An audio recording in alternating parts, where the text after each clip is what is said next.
What's going on, guys? Car Guy V8 here with another video, and today we're going to be discussing the pros and cons of owning a 1998 to 2002 Pontiac Firebird Trans Am.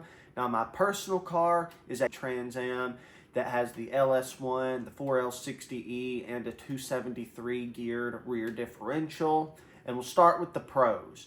So the biggest pro is you get arguably the best looking American car made between 1982 and 2024. Now this point can be argued, of course, but there is no doubt that this car is it's absolutely something special. Just take a look at the aggressive ram air hood, the sleek sweeping body lines, the high-rise rear spoiler mixed with the large honeycomb taillights and the dual exhaust coming out of the rear. In the looks department, this car was an absolute grand slam. Another pro is that you get the almighty LS1 when purchasing one of these cars, with the original drivetrain, of course. You get the original LS engine, the first in a series of widely popular Gen 3 GM small block engines. The LS1 has an aluminum block, aluminum heads, and offers over 300 horsepower in the stock form. Many dynos have proven that these cars make basically the same power as a C5 Corvette, but were just rated lower in the F-body so as to not compete with the Corvette. The next pro is the transmission setup. Now the V8 cars could come with either a T56 6-speed manual or a 4L60E 4-speed automatic transmission. Now I'm specifically talking about the T56 right now, and it is a big pro. The T56 is one of the best manual transmissions to come out of the 90s. Some might argue it is the best transmission, and it's still widely used today in classics as well as modern vehicles, and of course in these 4th gen F-bodies. Now obviously the T56 is the better of the two transmissions, but you might be surprised to see the 4L60E does not make the cons list. It doesn't make the pros list either, but despite what you think, the 4L60E is not a bad transmission. It's true they won't hold up as well as a T56 without being properly built to handle the power, but nonetheless, I've owned 4 4L60E F-body cars, and I've not had one transmission problem throughout my ownership of all 4 of those cars. So I will leave the 4L60E in the neutral category. It may be a con to you, it may be a pro to others, but to me it's neutral. I'm indifferent to the 4L60E. The final pro is that in stock form you have a well-balanced performance car. It looks great, it's fast enough to surprise you, corners good enough to have fun, and brakes decently.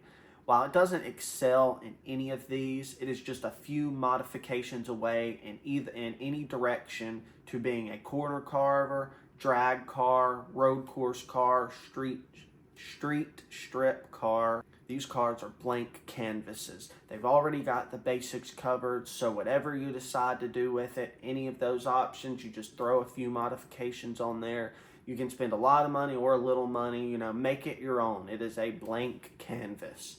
Now on to the cons. The biggest con is the interior quality. Now I've mentioned in the past that I love the seating position and that I actually like these interiors, which is true.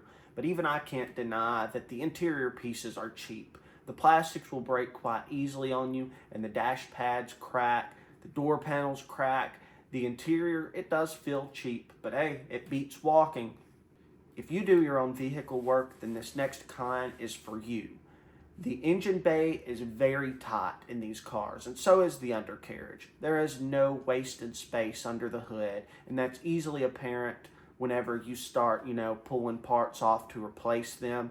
Luckily, the LS1s are easier to work on than the LT1 engines from the 93 to 97 cars, and while not as bad as many of the modern vehicles, it's noticeably more cramped than the 3rd generation counterparts.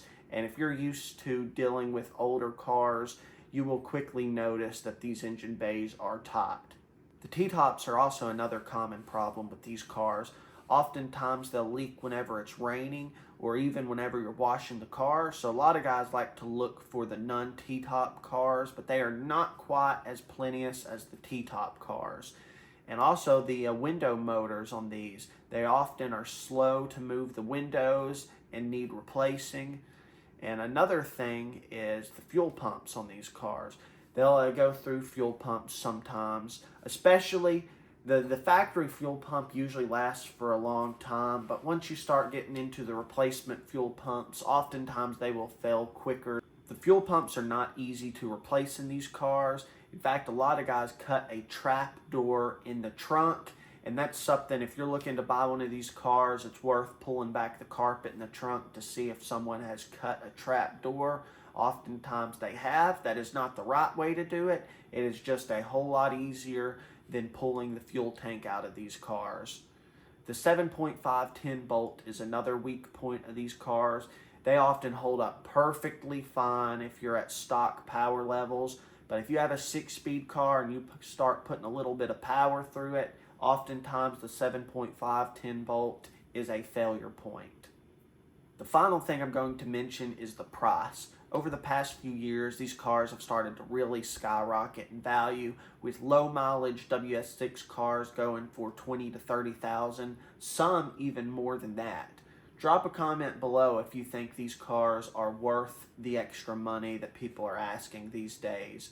My car is an example of a $7,000 car, plus or minus a little bit. It's an excellent driver. It has 160,000 miles on it, and it's pretty much stock. And from about 10 feet away, the car looks beautiful.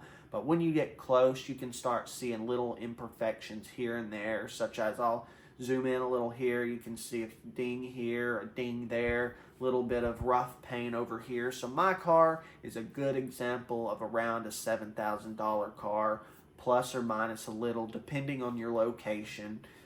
But guys, I hope y'all enjoyed this video. So let me know what you think in the comments. What do you think about these 4th generation 98 to 02 Trans Ams with the LS1s? Even the Camaro, mention it too. You know, I'm a big Camaro guy as well. In fact, this is my first 4th gen Trans Am, and it was always my dream car when I was younger. So I started out with the Camaros because they were cheaper and easier to find. You know, there was about 2 Camaros made for every 1 Firebird, roughly. It's not quite that exact, but it's roughly in that neighborhood. So the Trans Ams are rare, and they are absolutely gorgeous cars. So let me know what you think in the comments, and thank y'all for watching.